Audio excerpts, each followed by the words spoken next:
What's up, guys? JayzTwoCents here, and yeah, I'm aware that my face looks like a pubescent ball sack. Okay, I had to shave the beard. I didn't have to. I kind of wanted to see what it looked like underneath. It's been long enough to where Anyway, mistakes were made. Let's move on. Today we're taking a look at the Fractal Design Celsius S36. They also have the new Celsius S24, but right now we're looking at the 36 because it's bigger. If you guys have been following the channel long enough, this probably looks kind of familiar, especially if you remember the holiday ad that we ran last December featuring none other than your favorite coconut monkey. Oh boy, oh boy, oh boy, oh boy, oh boy, it's Christmas, can't wait. Oh boy, oh boy, oh boy, oh boy, oh boy. Guys, he came, he came.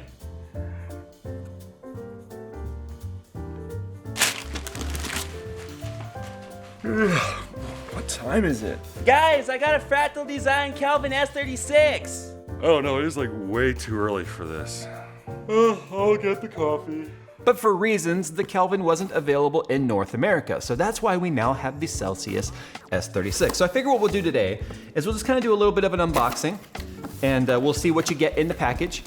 And we will hook it up, obviously, to my test bench here, which is running a 6900K, a fairly warm CPU, and we'll see exactly what you get. And obviously you have a user's guide. One of the things I love about Fractal's user's guides is they don't suck. A lot of users' guides suck, especially with like Taiwanese and Chinese written. I mean, no hate on that, but some of the manuals you guys know are just terrible. But they've got full illustrations in here, and this does come, as you can see right here, with full-on Ryzen support right out of the box. So none of that having to send away for a bracket because this came out before that, etc., etc. Now I will say this, I will say that this is built off of the a partnership with Asetek. So there is some Asetek technology in here, there's cooling plate technology, there's sound dampening vibration built into the pumps, sound vibration dampening built into the pump so that we don't get a lot of, well, vibration, I guess, unless you want that sort of thing.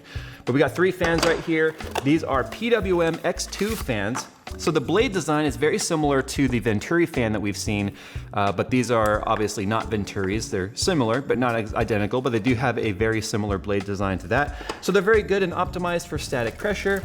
Of course, we have a 360 millimeter radiator, and here's all our brackets and stuff there, and nothing else in the box. It comes in like this nice egg crate material. Hit the mic. Now I know what you're probably thinking, blah, blah, blah, it's just another Asetek design, who gives a crap? Well, guys, this still maintains one of the selling points of the Kelvin that people really liked, that it comes with expandability. Get enough room here, get out of here.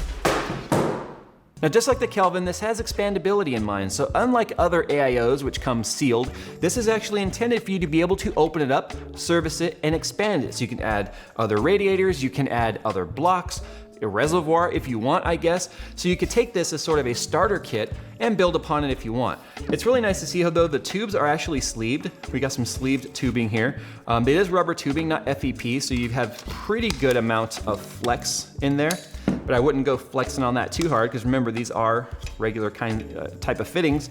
We also have some pre-applied thermal paste here on the pump block combo. And although the previous unit was built upon an AlphaCool radiator, this does not appear to be an AlphaCool rad. I don't know who the supplier for this radiator is, but it is 30 millimeter thick, has a pretty decent FPI or fins per inch, so it has I would imagine, a pretty decent amount of cooling capacity. One thing I really like about this though is that it has a built-in Pwm fan splitter for the fans built into the radiator. So you don't have to worry about trying to plug your fans into a motherboard or buying another splitter or worrying about whether or not you have enough fan headers for a 360 rad plus your case fans. You only need one Pwm header, which can control both the fans and the pump. Also too, you don't have wire flopping around because of the fact that it's actually running through the sleeving of one of the tubes right here. So you can actually let the pump kind of decide on what's happening with the fans, or you can actually control these via Pwm. So you have 2 different options there for cooling. All right, enough talking about it. Let's get it set up. Let's put it on the test system right here, and let's see what the temperatures actually look like.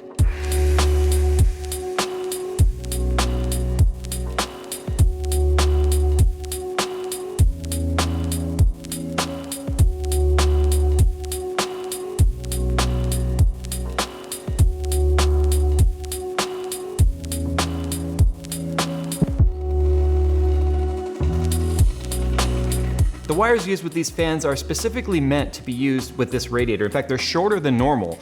And the reason for that is it allows you to actually route them kind of behind the screws like this if you want.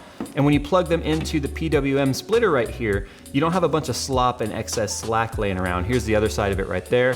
So you guys can see that you get a pretty clean installation. Something to keep in mind though is if you do decide not to use the Pwm fan splitter for some reason, then these cables are probably not going to be long enough on these fans to reach the headers on your motherboards.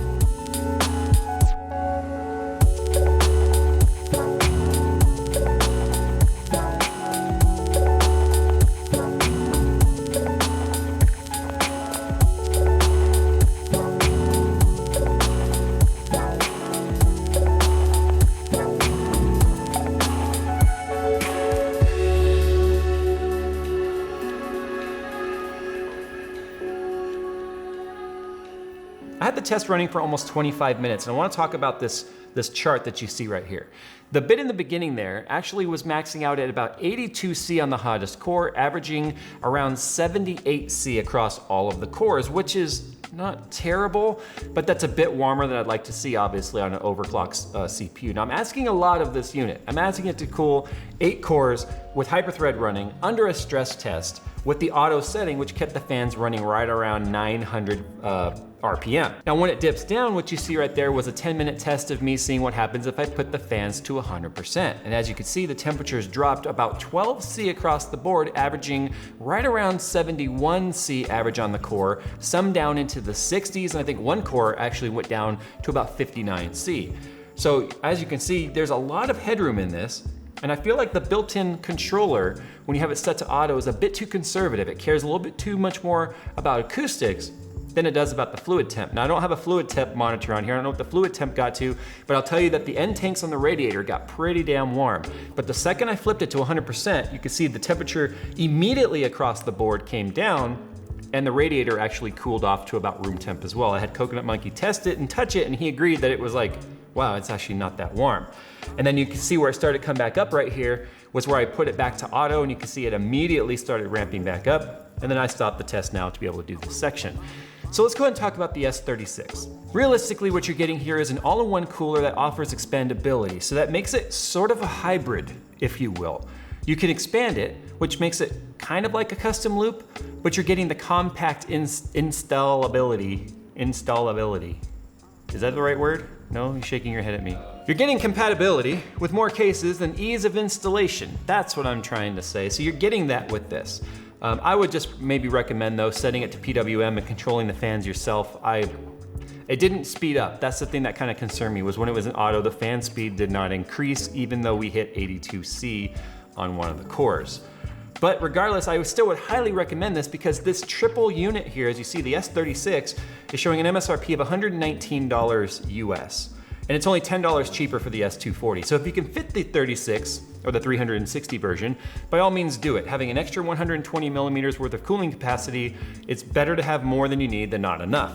Now, I would have liked to have tested the S240 because I feel like more people would go with a 240 millimeter variant. You have more compatibility with more cases than a 360, but maybe we'll do that test in the future. Anyway, guys, it's time to go. I'll tell you what though, I wasn't nearly as excited as Nick was because he was like, oh boy, oh boy, oh boy, a Celsius S36. It's not even Christmas.